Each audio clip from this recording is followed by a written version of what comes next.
बिस्मिल्लाहिर्रहमानिर्रहीम। सबसे पहले एमडटी स्किल लर्निंग एकेडमी के यहाँ पे हटक का सलाम। जैसे कि आपको मालूम है, जो हमारा 5.1 पार्ट सी जो लेक्चर था, इसमें हमने एक टर्मिनोलॉजी यूज़ की थी, लाइफ साइकिल कॉस्ट एनालिसिस। जैसे आपको याद होगा, तो आज के सेशन में हम उसी को थोड़ा डिस्क्राइब कर लेंगे कि लाइफ साइकिल कॉस्ट एनालिसिस है क्या। बेसिकली जो लाइफ साइकिल कॉस्ट एनालिसिस की बात करते हैं, ये हमें एक ऐसे समझ लो कि एक सिस्टमेटिक इकोनॉमिक एवल्यूएशन मेथड है। जब हम किसी भी प्रोजेक्ट है या कोई मटेरियल वगैरह है, इसको अगर हमने एवल्युएट करना है, मतलब इसको एवल्युएट करना है, जो टोटल कास्ट बेसिस पे हमने अगर इसको एवल्युएट करना हो, तो एक सिस्टमेटिक एवल्युएशन मेथड है जो कि एंटायर सर्विस लाइफ पे ऊपर इनका कवर कर रहा है। इसका मतलब किसी भी प्रोजेक्ट का, ये सिर्फ इनिशियल कास्ट के लिए नहीं है कि हम इनिशियल कास्ट कंसिडर कर लेंगे, जहाँ प्रोडक्शन से लेकर आखिरी फिनिशिंग सर्विस लाइफ तक जो है, ये एक इकोनॉमिक वैल्यूएशन मेथड है आसान अल्फाज में।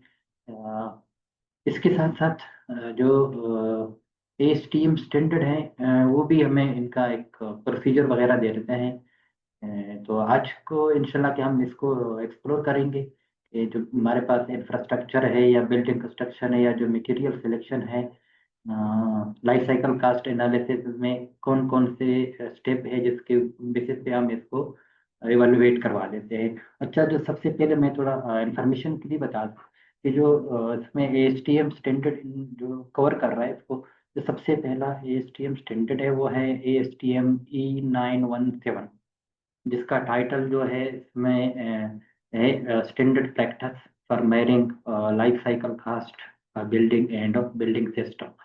अच्छा, इसका मकसद क्या है कि जो वो एक बेसिक फ्रेमवर्क वगैरह दे रहे हैं कि हम लाइफ साइकिल कास्ट एनालिसिस जब हम किसी बिल्डिंग की करते हैं, इसमें कौन कौन से स्टेप इन्वॉल्व होंगे। अच्छा, जो दूसरा पर्पज है उनका ये है कि कास्ट कैटेगरी को डिफाइन कर लेता है कि जो कौन कौन सी चीज़ें हैं या कौन कौन से स्टेप है जिसकी बेसिस पे हम इसको कास्ट वगैरह को डिफाइन कर लेते हैं। और दूसरी जो पॉइंट है इसमें स्टडी पीरियड, कि मतलब जिनका डिज़ाइन लाइफ है उनको भी डिफाइन कर लेते हैं कि इनका डिज़ाइन लाइफ कितना होना चाहिए। और एजम्पशन भी है, क्योंकि जाहिर बात है जब आप आज के डेट पे 50 साल के बाद जो एक चीज़ आप डिफाइन करोगे, तो कुछ एजम्पशन होगा जो मार्केट के हिसाब से आपने करना है, तो ये एजम्पशन को डिफाइन कर लेते हैं। अच्छा, जो इसका तीसरा की एलिमेंट है उसमें इनिशियल कास्ट आता है, ऑपरेशन एंड मेंटेनेंस कास्ट है, रिपेयर एंड रिप्लेसमेंट कास्ट है, और आखिर में जो रिजेजुअल या इनका साल्वेज वैल्यू कह सकता है वो भी है, वो भी डिफाइन करते हैं। इसके अलावा इसका डिस्काउंट रेट है, जैसे मैंने बता दिया कि आज के डेट पे अगर हमने 50 साल के बाद चीज़ डिफाइन करनी है तो एक रेट, डिस्काउंट रेट वगैरह उसको डिफाइन करना पड़ेगा, और बेस पीरियड भी डिफाइन करना पड़ेगा इसके लिए। अच्छा, जो आखिरी पॉइंट है उनका स्टडी पीरियड, कि आपने स्टडी पीरियड कितने इसका ड्यूरेशन पे आपने इसको निकालना है। जो कास्ट है वो 30 ईयर का है या 75 का भी हो सकता है, 70 ईयर भी हो सकता है, वो आपके ऊपर डिपेंड कर देता है।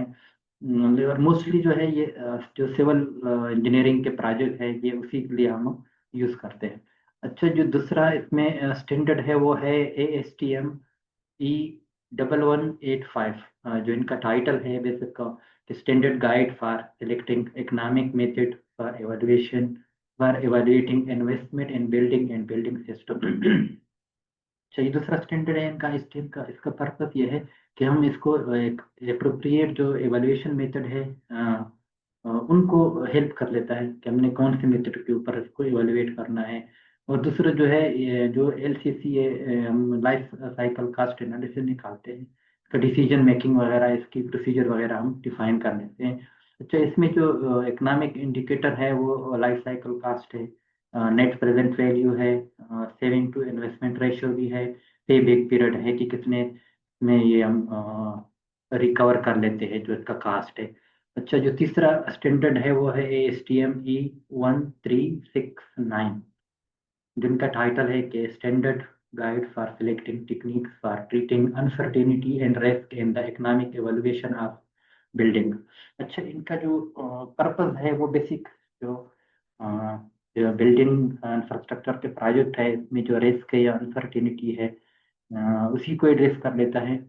और जो दूसरा पॉइंट है कि ये जो हमारे पास वेरिएबल मटेरियल परफॉर्मेंस है, कि किसी की ज़्यादा है ड्यूरेबिलिटी, किसी की स्ट्रेंथ ज़्यादा है, किसी की ड्यूरेबिलिटी ज़्यादा है, ये उसी को भी कवर कर लेता है।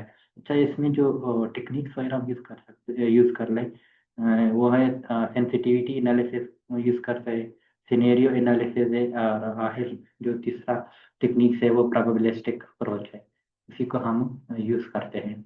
अच्छा, ये जो तीन स्टैंडर्ड है, ये अगर आपने डिटेल में जाना है तो हम इन तीन को स्टडी कर लेते हैं, लेकिन जो मेन हमारे पास लाइफ साइकिल कास्ट एनालिसिस है स्टैंडर्ड की, उसी को हमने डिफरेंट स्टेप पे हमने डिवाइड किया है।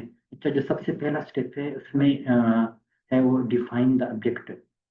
तो सबसे पहले हमने अपनी ऑब्जेक्टिव डिफाइन करना है कि हमने कौन कौन सी चीज़ों का एक कंपैरिजन करना है। फॉर एग्जांपल, एक रूम है या एक प्रोजेक्ट है, इसमें मैं ओपीसी यूज़ कर रहा हूँ और दूसरे में मैं जो फ्लेक सीमेंट वगैरह यूज़ कर रहा हूँ, तो इनका जो डिज़ाइन लाइफ है वो कितना कितना है, मतलब दोनों के लिए डिज़ाइन लाइफ क्या है। अगर हमने 30 ईयर पे दोनों को स्टडी करना है या 50 ईयर पे स्टडी करना है, ये डिफाइन करना है। अच्छा, जो दूसरा स्टेप है इसमें हमने स्टडी पीरियड को डिफाइन करना है, कि टिपिकली जो हम इंफ्रास्ट्रक्चर प्रोजेक्ट जो है वो 30 से 75 ईयर्स की जो इनकी ड्यूरेशन होती है, डिज़ाइन लाइफ है ना, तो ये होता है। अच्छा, जो सबसे इम्पोर्टेंट चीज़ है कि दोनों का जो डिज़ाइन पीरियड होगा वो सेम होना चाहिए।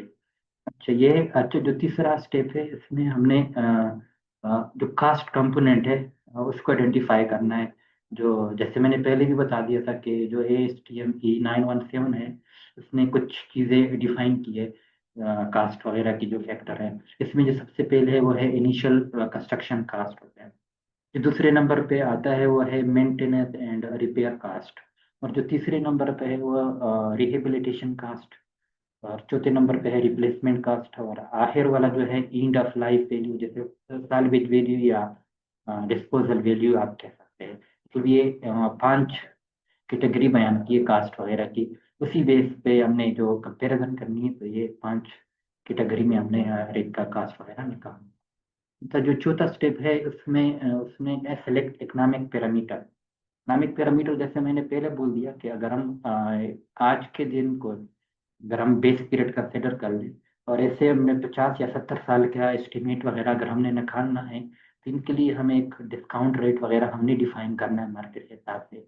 और इसमें हमने डिफरेंट एजम्पशन भी करना है, क्योंकि मार्केट जो है वो ऊपर नीचे भी जा सकता है। तो हमने एक एवरेज वैल्यू जो इन्फ्लेशन एजम्पशन है, कि कितना मैक्सिमम कितना हो सकता है, मिनिमम कितना हो सकता है, तो हमने एक एवरेज चीज लेनी है, इन्फ्लेशन को भी हमने एजम्पशन करना है। और जो तीसरी सबसे इम्पोर्टेंट चीज़ है वो है बेस ईयर। बेस ईयर का मतलब ये है कि हमने कहाँ से इसको स्टार्ट करना है, जो कास्ट वगैरह हमने एस्टिमेट करना है, हमारे पास बेस ईयर कौन होगा, और आखिरी जो एंड ईयर है या डिज़ाइन लाइफ है वो कब तक है। ये बड़ा ज़रूरी है इसमें उससे। अच्छा, जो पांचवा स्टेप है इसमें हमने convert cost to present value, मतलब अगर हमने आज के दिन पे हमने 50 साल का कास्ट वगैरह निकालना है, तो इसमें तो प्रेजेंट वैल्यू में हमने कैसे इसको कन्वर्ट करना है। अच्छा, इनका एक फार्मूला है कि लाइफ साइकिल कास्ट वगैरह, जो in life cycle cost is equal to CT, मतलब जो कास्ट एट फर्स्ट ईयर या दूसरे साल, तीसरे साल या चौथे साल वगैरह जो भी है, इनका cast divided by 1 + R। 1 + R का मतलब है, आर जो हमने पहले बता दिया कि डिस्काउंट रेट है, whole power number of year है, मतलब अगर आपने पहले साल का करना है तो इसका पावर 1 रखना है, अगर आपने दूसरे साल का करना है तो पावर 2 रखना है। तो ये इसी फार्मूले से, मतलब अगर आपने 50 साल का करना है तो इन 50 साल के समीशन को उसी फार्मूले से निकालना है, कि LCC is equal to omega CT divided by 1 + R whole power T। और जो CT है वो बेसिकली मैं कास्ट एक ईयर रिप्रेजेंट कर रहा है, और आर जो है हमारे पास वो डिस्काउंट रेट है, और टी जो है वो ईयर है, तो वो 1 साल के लिए, 2 साल, 3 साल के लिए जो आपने इसी हिसाब से करना है। अच्छा, जो छठा स्टेप है इसमें हमने इनकी जो कास्ट है उनको कंपेयर करना है।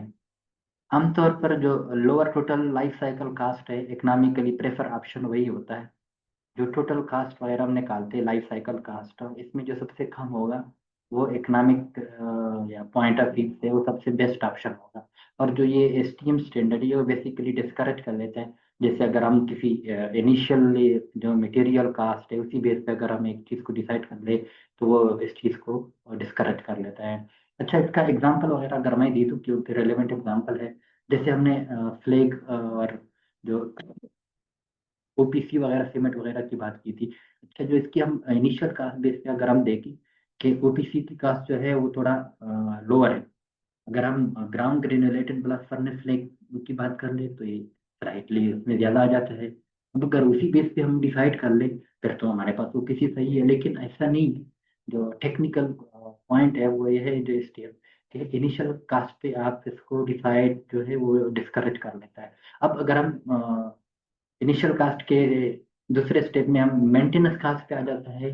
जो जैसे ओपीसी का इनिशियल कास्ट ज्यादा था, लोअर था, और उनका स्लाइटली हाईयर था इनका।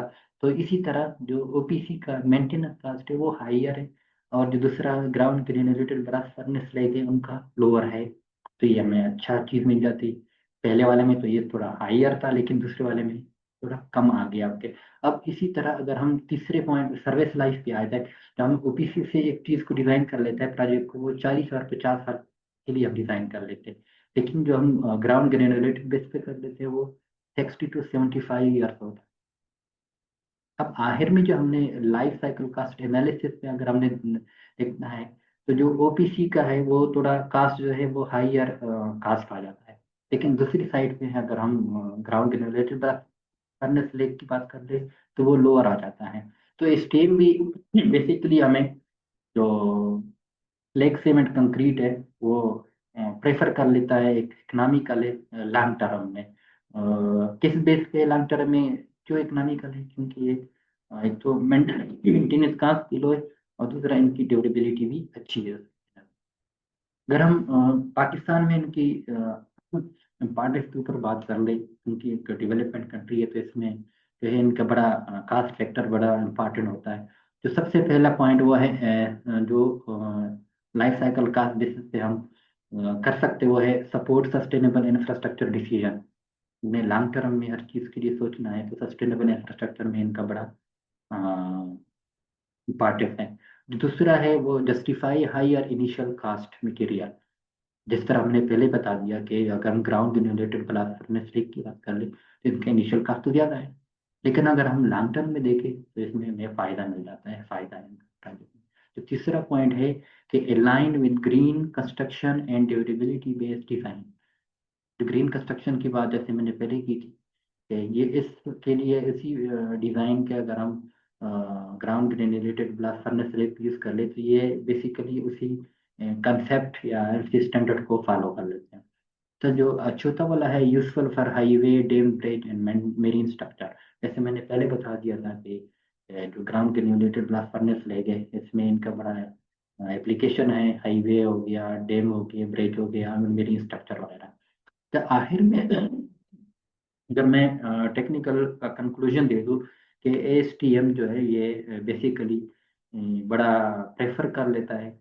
मोस्ट इकोनॉमिकल ऑप्शन जो है वो ये नहीं होता कि जो लोअर इनिशियल कास्ट हो।